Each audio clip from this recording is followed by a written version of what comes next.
ఓం శ్రీ గురుభ్యో నమః. ఓం శ్రీమద్ ధన్వంతరియే నమః.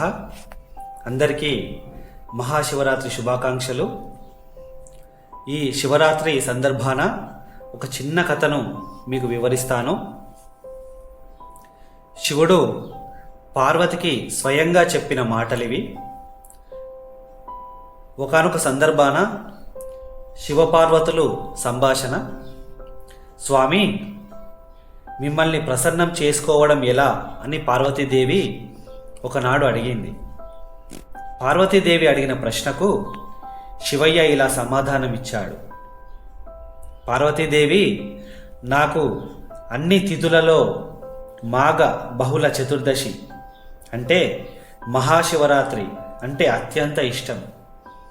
ఈ రాత్రి ఎవరైతే ఉపవాసం ఉండి జాగరణ చేసి నన్ను 4 జాములలో పూజిస్తారో వారికి మరుజన్మ అంటూ ఉండదు అని పరమశివుడు పార్వతీదేవికి చెబుతూ ఒక కథను ఉదాహరణగా చెప్పాడు. ఈ కథ వింటే శివరాత్రి వ్రతశక్తి ఏంటో అర్థమవుతుంది.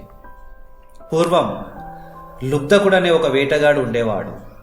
అతను చాలా క్రూరుడు. ప్రతిరోజు జంతువులను చంపి తన కుటుంబాన్ని పోషించుకునేవాడు. ఒకనాడు మహాశివరాత్రి పర్వదినం వచ్చింది. కానీ అది అతనికి తెలియదు. ఉదయం నుండి వేట కోసం తిరిగాడు. కానీ ఒక్క జంతువు కూడా దొరకలేదు. ఆకలితో అలసటతో ఉన్నాడు. అదే అతని ఉపవాసం అయ్యింది. ఆ రోజు రాత్రి అయిపోయింది.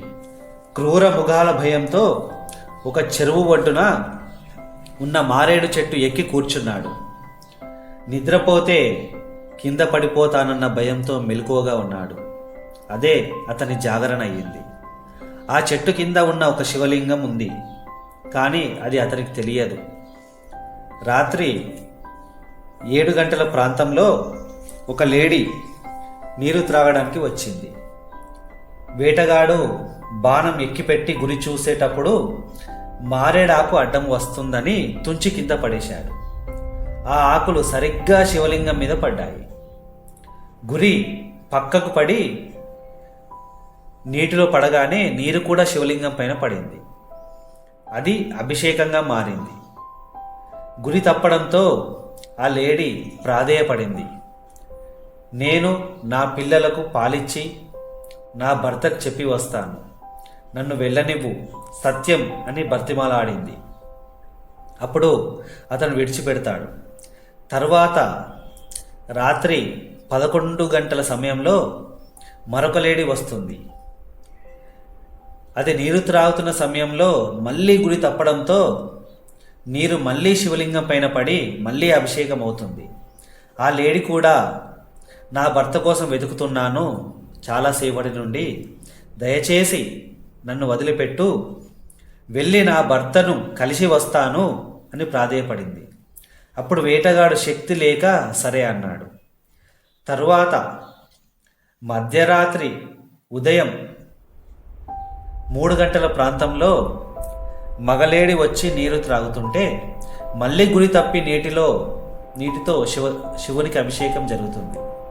అప్పుడు ఆ లేడీ కూడా, నా భార్య పిల్లలు నా కోసం ఎదురు చూస్తున్నారు, వారిని ఓదార్చి బాధ్యతలు వారికి అప్పగించి నేనే నీకు ఆహారంగా వస్తాను అని చెప్పి వెళ్ళిపోయింది.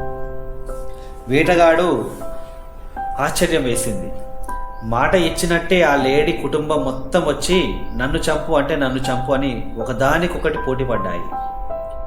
జంతువులకున్న సత్యనిష్ట, త్యాగబుద్ధిని చూసి రాతి గుండె కరిగింది. తన పాపాలకు పశ్చాత్తాపడ్డాడు. తనకు తెలియకుండానే రాత్రంతా శివపూజ చేశాడు. మరునాడు వేటగాడు మనస్తాపంతో చనిపోయాడు.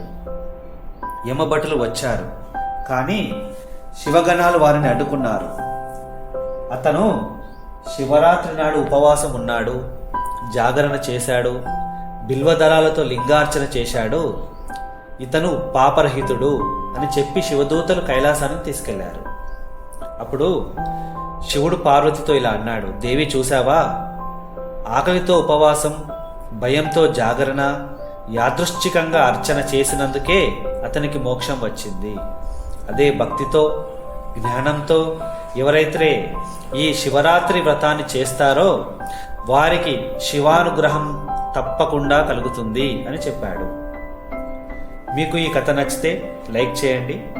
అందరికీ నమస్కారం. ఈ మహాశివరాత్రి శుభాకాంక్షలు అందరికీ.